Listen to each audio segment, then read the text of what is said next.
Welcome students. From today onwards, we will start analog electronics. In your analog electronics, you have so many syllabus.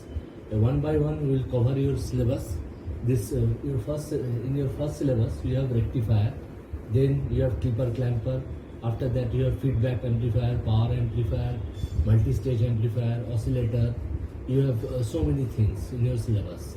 So first, we will cover this half-wave rectifier, and we have two classes regarding half-wave rectifier. One in this class, first class will have a clear cut idea about rectifier. Then in the second class, you will have to do the calculation regarding half-wave rectifier. Today we will learn half-wave rectifier. Tomorrow we will learn full-wave rectifier, and day after tomorrow we will learn bridge rectifier. So you have three rectifier in your syllabus. First is half-wave rectifier. So what is rectifier? Rectifier is an element. Rectifier converts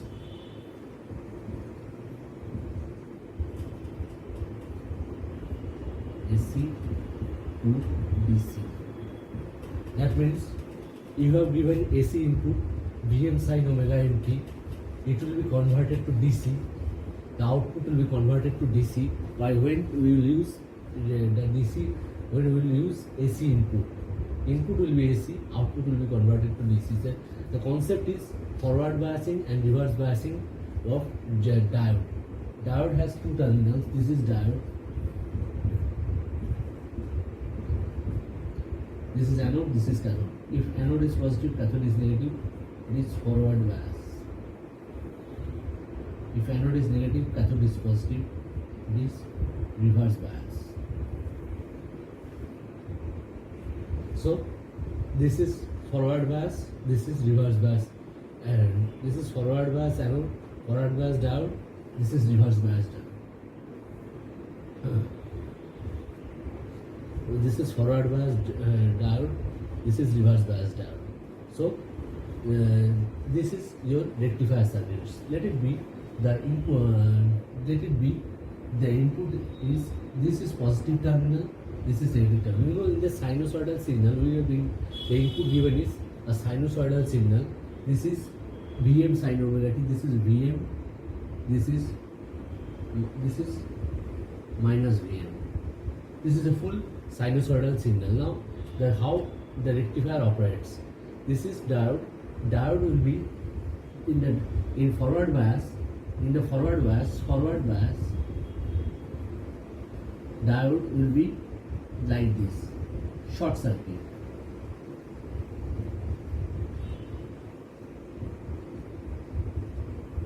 And in the reverse bias,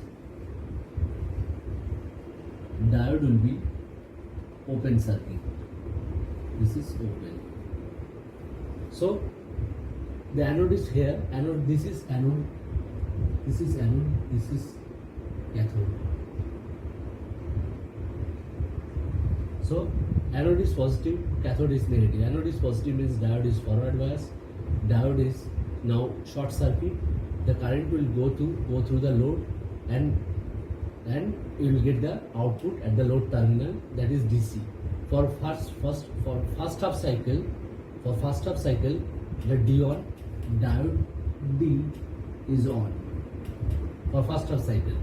For next half cycle, diode D is off. Diode D is off. For the second half cycle, diode D is off. D on, D off. Similarly, D on, D on, D off. In this way, we will get first one. In this way, we will get one first cycle output. For first positive cycle, diode is on. Output for negative half cycle, diode is off, no output. Then positive half cycle, diode is on. Negative half cycle, diode is off, no output. Positive half cycle, diode is on. In this way, we will get one by one the corresponding waveform. Now the problem is that this output is not purely DC. Some AC ripples is missed. Some AC ripples some hazy AC ripple like this, some hazy AC ripples, some hazy AC ripples like this, some hazy AC ripples is mixed with that signal. We will have to remove the AC ripple by using this filter capacitor. This filter capacitor, what we will do in the positive half cycle, for the positive half cycle, this capacitor, actually the capacitor acts as DC blocking element.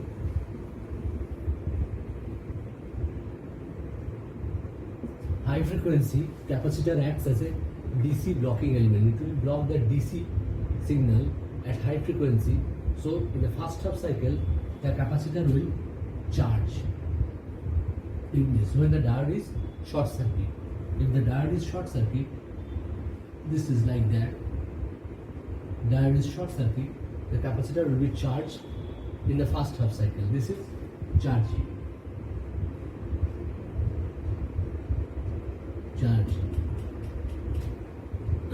This is charging. This is charging curve. This is charging curve.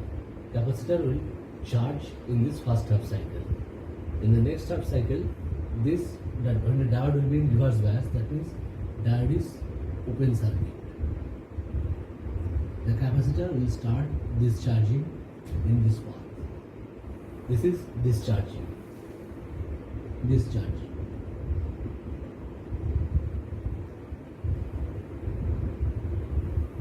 So one by one, charging, discharging, charging and discharging, you will get ripple free output for this half wave rectifier. It will get ripple free. Now, why ripple free? You will have to calculate the ripple factor, form factor by using half wave rectifier. In the next class, in the next video, I will teach you how to calculate RMS, VDC, ripple factor, form factor by using half wave rectifier. So for the timing, this is the which filter output.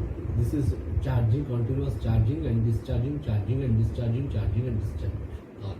So and this is the full wave rectifier output without half wave rectifier output without filter. D on, D off, D on, D off.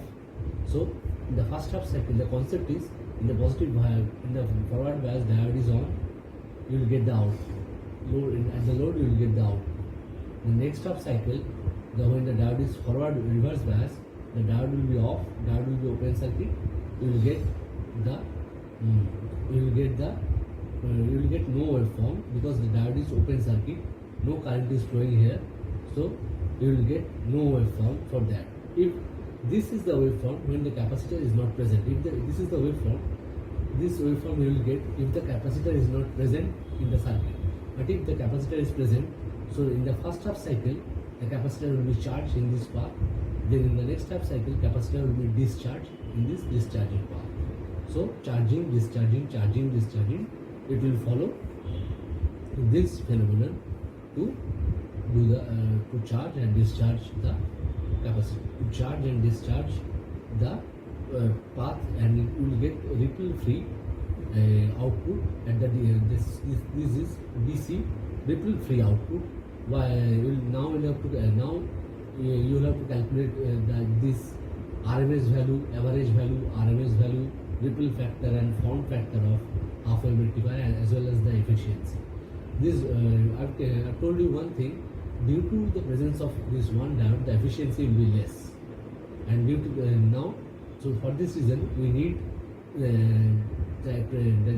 the full wave rectifier to increase the efficiency or the ripple factor of the system. Now you will understand everything when I will calculate. I will show you by using formulas how to calculate the average value, RMS value, ripple factor and form factor of half wave rectifier as well as the efficiency. For the timing, this is half wave rectifier. This is main signal waveform, main input signal waveform. This is without filter, and this is with filter, charging and discharging curve. Charging happens in this path, discharging happens in the reverse path. Charging and discharging takes place in reverse path. This is the RL into C. This is the time constant of discharging. the circuit.